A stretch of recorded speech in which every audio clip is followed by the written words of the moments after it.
Hey everyone, welcome to The Institutional Edge, a weekly podcast in partnership with Pensions and Investment that cuts through the noise of institutional investing. I'm Angelo Calvello, and today we're going to do something a little different. No guest, just me. I want to talk about something I've lived through for 9 years as co-founder of Rosetta Analytics, and that is pitching AI-based investment strategies to institutional allocators. Look, I've learned some things the hard way. I've learned what works, what doesn't work, and why that first meeting can make or break your entire fundraising effort. So if you're a manager trying to raise capital with an AI-based strategy, this one's for you. Because what I've seen is that allocators get excited about AI's potential, right? But at the same time, they're suspicious of AI washing. Managers who oversell what they can actually do.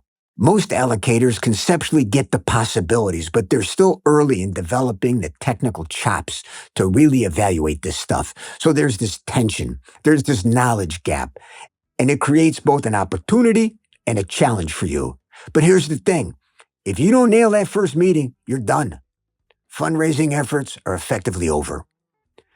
Let me share 4 critical lessons that can help you succeed. And honestly, you won't find these anywhere else on YouTube, especially lesson 3.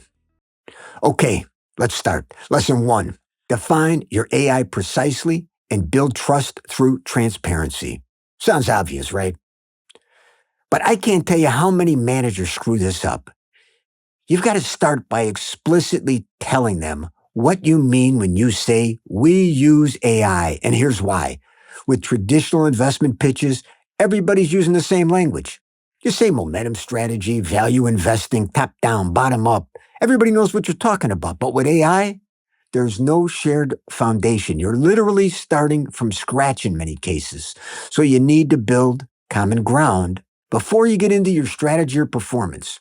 And it's important not to dumb it down. That's a mistake. Use the technical terms. Explain what type of AI you're using. NLP, random forest, autoregressive models, deep neural nets, and why your choice fits the problem you're trying to solve. Yeah. Allocators might not know these terms, but here's what a good explanation does. It shows you really understand your models and you're willing to be their technical resource. That builds confidence, not confusion. Get into the details of your implementation. How do your models actually work? What are the design principles? What are the training methodologies? What kind of data are you using and what are the sources of this data? And importantly, what metrics are you using to make sure the model's solid? And you use these metrics to evaluate the performance in the real world. And here's something that might surprise you. Don't be afraid of reverse engineering. Don't worry about giving away the secret sauce. Look, AI model development involves hundreds of little decisions that humans make. Every implementation is unique because of that. And candidly, few allocators have the desire or resources to reverse engineer your models.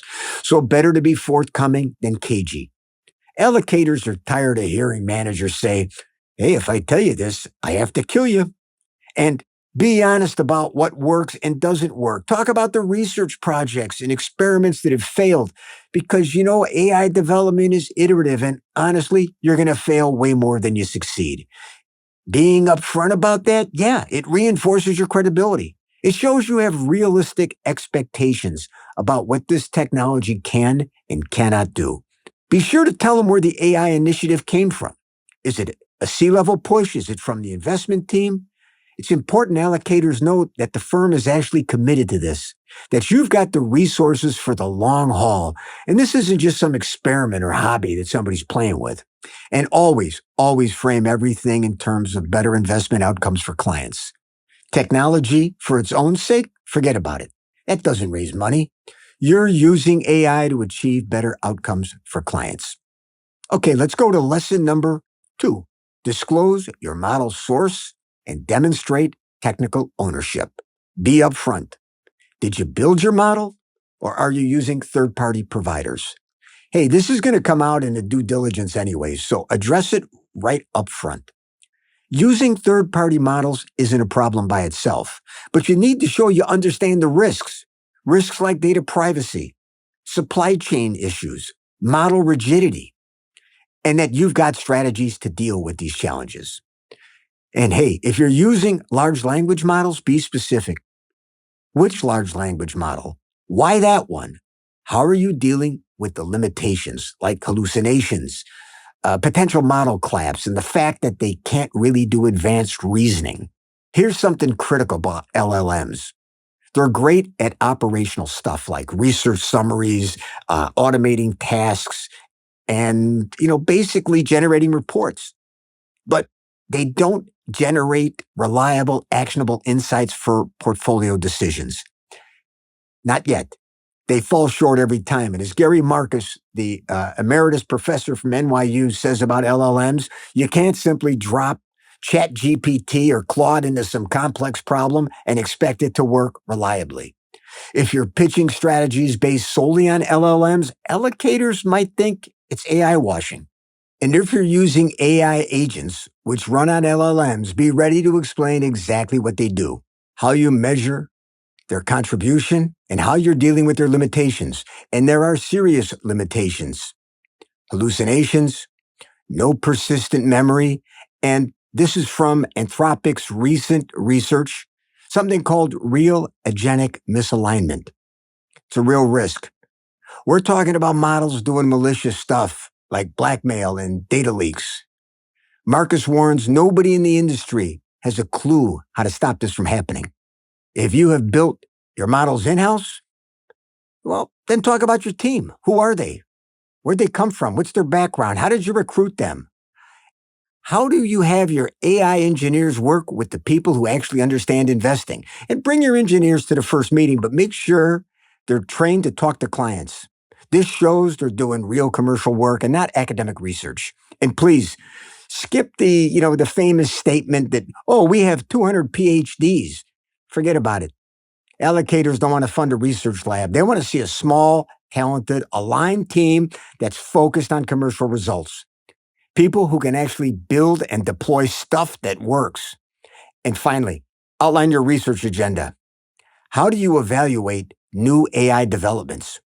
What are you looking at for the future, for new applications to make things better? This shows you're committed beyond what you're doing right now. All right, let's go to lesson 3. And lesson 3 means you got to emphasize human AI collaboration, not AI autonomy. Make it crystal clear that your models augment human decision making. They don't replace it. Map out exactly where AI sits in your investment process and what it's doing at each stage. Talk about the safeguards, your override protocols. Walk them through the manual review process when humans can intervene. How? What triggers an intervention? How do you actually make the final investment decisions? And here's the hard truth, and I mean this because I've suffered the slings and arrows. Allocators are not ready to invest in fully autonomous AI strategies, period, full stop. Doesn't matter how good your team is, doesn't matter how transparent your models are, doesn't matter if your track record is incredible. Josh Adler from Raytheon said it best. It'll take time before we trust AI with investment decisions related to strategy and market insights. So, if your strategy is built on fully autonomous self-learning systems, expect serious fundraising challenges, even if your results are better than your peers. That's just where we're at right now. So let's move to lesson 4. And lesson 4 is explainability is non-negotiable. Take it from me. Allocators will not invest in AI strategies where you cannot explain what the model is doing. Yeah. There's irony here because human decision making is just as opaque, right? But again, that's the standard we're being held to right now. Allocators need explanations for performance. Why did you crush it in 2020? And why did you struggle in 2025? They need these narratives to make an allocation. And CIOs especially need them when defending performance to their boards. As Julia Summer Lagarde, the head of risk and AI at Industriens Pension Fund in Denmark, put it this way: investment managers, our CIOs, everyone needs to understand this is not just a black box. Now, this is especially tough if you're using deep learning and deep reinforcement learning like we used at Rosetta. The internal mechanics of these systems are inherently opaque. You might be tempted to just use some kind of post hoc interpretability method, maybe like Lime or Shapley, to try to explain what's happening. But, the research shows these techniques don't reliably capture the relationship between inputs and outputs. These techniques might even produce misleading explanations. Hey, it's better to just be honest, build a trust, rather than overselling your ability to look inside the black box and then doing so, potentially destroying confidence later. When I was pitching black box strategies, I used a few techniques that I thought worked pretty well. I talked about acetaminophen, Tylenol. Hey, Tylenol's been around for 50 years, and we still only partially understand how it relieves pain and reduces fever. Yet, we know it's safe and effective because it's been validated extensively in randomized controlled trials. That's the gold standard for medical interventions. And it should be the same for AI systems. I'd explain that we use the same gold standard core training and testing principles that all the leading AI companies and researchers use.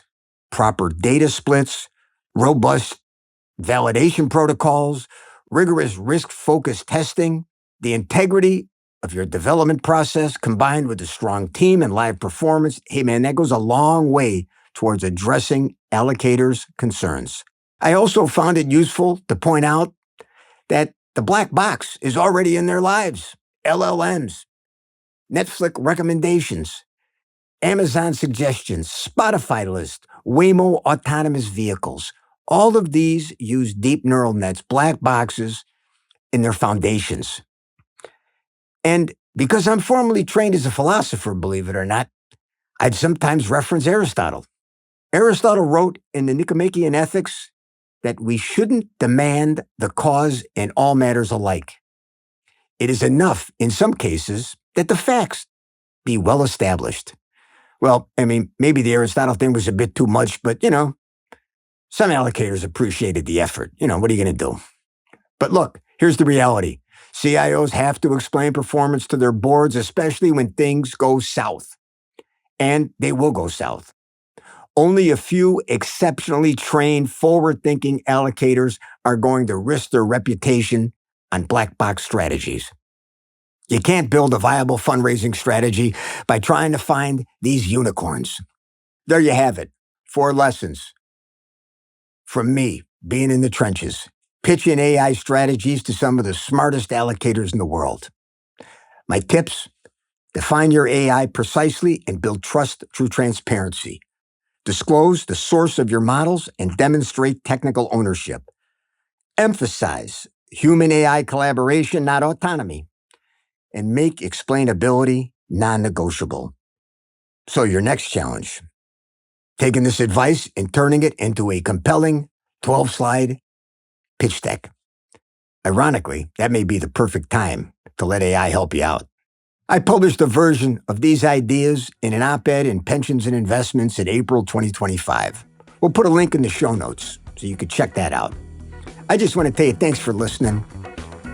Thanks for supporting the Institutional Edge. If you found this podcast useful, share it with a manager who's getting ready to pitch their AI strategy. If you have any ideas on how to pitch an AI strategy, please share them in the comments. And if you got questions or you want to keep the conversation going, DM me on LinkedIn or send me an email. Be sure to visit P&I's website for great content and to hear previous episodes. You can also find us on P&I's YouTube channel. And if you haven't already done so, we'd appreciate subscribing to our podcast series and give us an honest review on iTunes or any of the platforms. These reviews help us make sure we're delivering what you need. I just want to say our music, which I so enjoy, our music is provided by the Super Trio, courtesy of the Northrop family. Until then, namaste. The information presented in this podcast is for educational and informational purposes only. The host, guests, and their affiliated organizations are not providing investment, legal, tax, or financial advice. All opinions expressed by the host and guests are solely their own and should not be construed as investment recommendations or advice. Investment strategies discussed may not be suitable for all investors as individual circumstances vary.